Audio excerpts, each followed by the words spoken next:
Ramlan, namanya Ramlan Marjunet. Kosongkan hari ini karena saya akan datang. Jadi hari ini tuh jadwalnya Pak Natsir dikosongkan. Oke, kosongkan. Dipikir kalau dikosongkan itu berarti beliau datang dari Jogja, karena kami tinggal di Jogja, berarti akan ngobrol di rumah dengan istri. Ternyata ketika datang, naik becak 3 orang. 1 namanya Ayer Baswedan, 2 namanya Frank Seda, 3 namanya Kasimo. Dari pagi sampai sore mereka ngobrol di rumah berempat non-stop. Itu tadi sepenggal kisah tentang pertemuan 4 orang tokoh, Muhammad Natsir, Ayer Baswedan, Frank Seda, dan I.J. Kasimo, yang diceritakan ulang oleh Gubernur DKI Jakarta Anies Baswedan. Kisah keempatnya ini memang menjadi simpul pertemuan tokoh-tokoh dari latar belakang dan agama yang berbeda, di mana Natsir dan Baswedan adalah aktivis dan cendekiawan Muslim, sementara Frank Seda dan I.J. Kasimo adalah 2 tokoh dari Partai Katolik Indonesia. Konteksnya makin menarik karena Natsir yang menjadi pentolan Partai Masyumi dan Kasimo yang jadi ketua Partai Katolik Indonesia adalah 2 entitas yang menolak gagasan nasionalisme, agama, dan komunisme alias Nasakom yang kala itu diperkenalkan oleh Soekarno. Keduanya ogah bekerja sama dengan PKI dan juga adalah orang-orang yang mengkritik demokrasi terpimpin yang juga diperkenalkan Soekarno.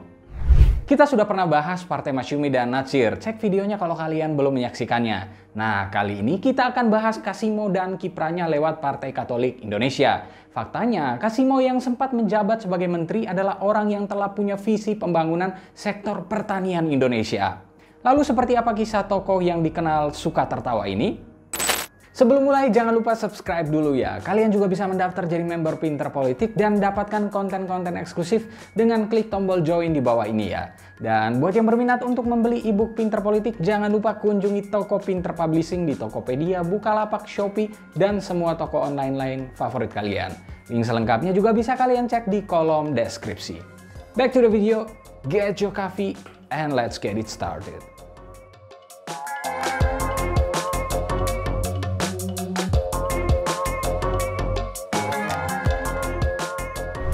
Nama lengkapnya Ignatius Joseph Kasimo Hendro Wahyono, lahir di Yogyakarta pada 10 April 1900.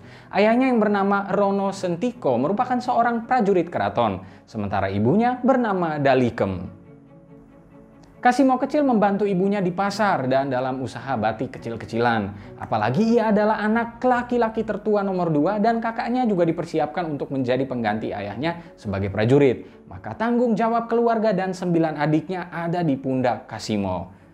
Orang zaman dulu anaknya banyak ya. Anyway, Kasimo berkesempatan bersekolah di Tweedy Inland School alias Sekolah Onkoloro. Setelah lulus dari sekolah ini, Kasimo melanjutkan ke sekolah keguruan di Muntilan yang didirikan oleh Franciscus Georgius Josephus Van Lith alias Romo Van Lith. Romo Van Lith ini bisa dibilang sebagai misionaris yang berperan dalam penyebaran agama Katolik di Pulau Jawa, khususnya di Jawa Tengah. Di kemudian hari, 2 muridnya Monsinyur Sugijo Pranoto dan Kasimo sendiri menjadi tokoh-tokoh pahlawan nasional yang ikut berjasa bagi perjuangan kemerdekaan Indonesia. Setelah menamatkan pendidikan di Muntilan, pada tahun 1918 Kasimo kemudian ke Bogor untuk melanjutkan pendidikannya di Sekolah Pertanian Menengah alias MLS. Ini kepanjangannya ya, susah kali lah baca nama-nama Belanda itu.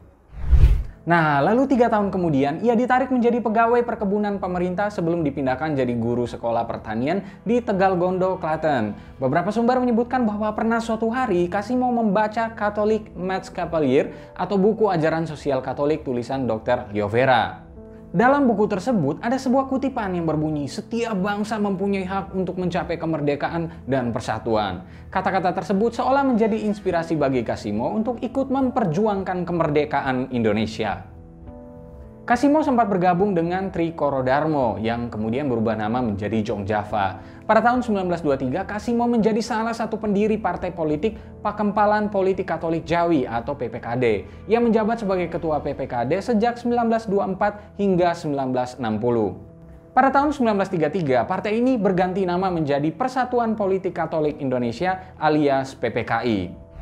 Lewat partai ini, Kasimo menjadi anggota Volksraad antara tahun 1931 sampai 1942. Nama Kasimo mencuat ketika ia menjadi salah satu dari 6 anggota Volksraad yang menandatangani petisi Sutarjo yang menandai tuntutan kemerdekaan Indonesia. Petisi ini ditujukan ke Ratu Wilhelmina di Belanda. Tulis di kolom komentar ya kalau kalian ingin kita bahas petisi Sutarjo ini. Setelah Indonesia meraih kemerdekaan, Kasimo diangkat menjadi anggota KNIP. Kasimo mengaktifkan lagi PPKI yang dilarang pada masa penjajahan Jepang.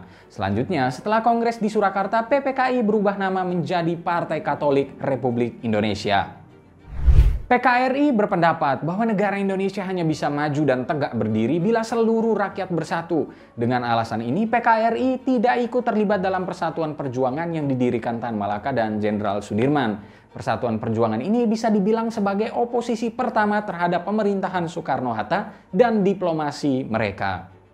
Kasimo juga ikut terlibat dalam aneka perjuangan diplomasi dalam rangka mendapat pengakuan secara de jure. Ia berpartisipasi di berbagai perundingan dengan pemerintah Belanda, misalnya dalam perundingan Linggarjati.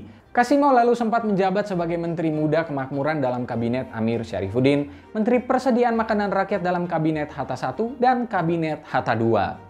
Setelah RIS dilebur, Kasimo menjadi anggota DPR. Kala duduk sebagai anggota Dewan, Kasimo turut memperjuangkan Pancasila sebagai dasar negara. Selama menduduki kursi pemerintahan di bidang perekonomian, Kasimo menyatakan gagasannya untuk menyusun rencana produksi 5 tahun yang dikenal sebagai Kasimo Plan.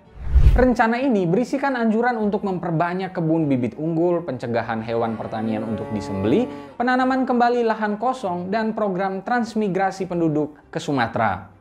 Sikap tegas Kasimo dan Partai Katolik di satu sisi dikagumi banyak politisi, karena walaupun kelompok minoritas dan partai kecil, mereka berani bersikap jelas dan mengambil risiko demi prinsip yang diyakini.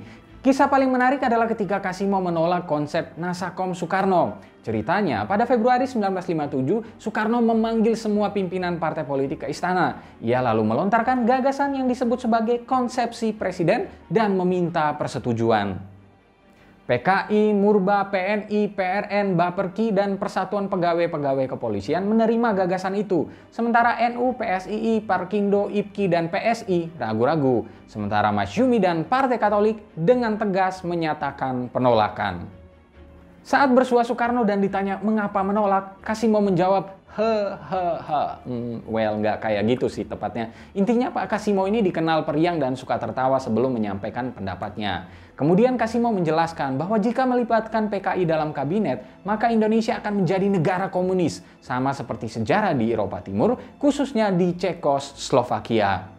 Beberapa sumber memang menyebut sikap Kasimo terhadap PKI tidak bisa ditawar-tawar. Ia menerima dan bertoleransi terhadap perbedaan yang lain, misalnya agama, suku, dan lain-lain. Namun soal komunisme yang kala itu cenderung anti terhadap agama dan kebebasan beragama, no way.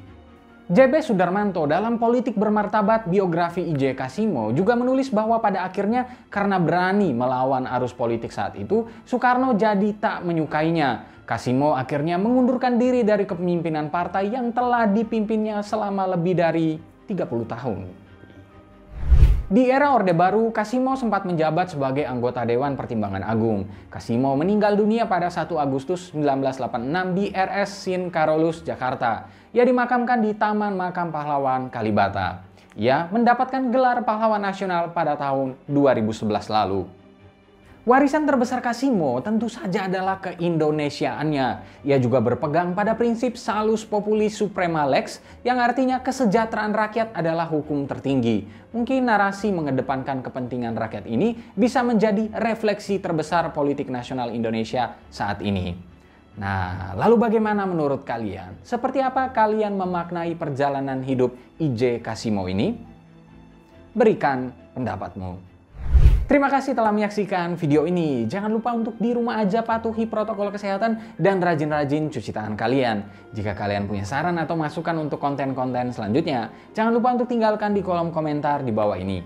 Jangan lupa juga untuk like, subscribe, dan nyalakan lonceng notifikasinya, serta ikuti terus pinterpolitik.com untuk dapatkan informasi seputar fenomena politik di Indonesia. Bye-bye.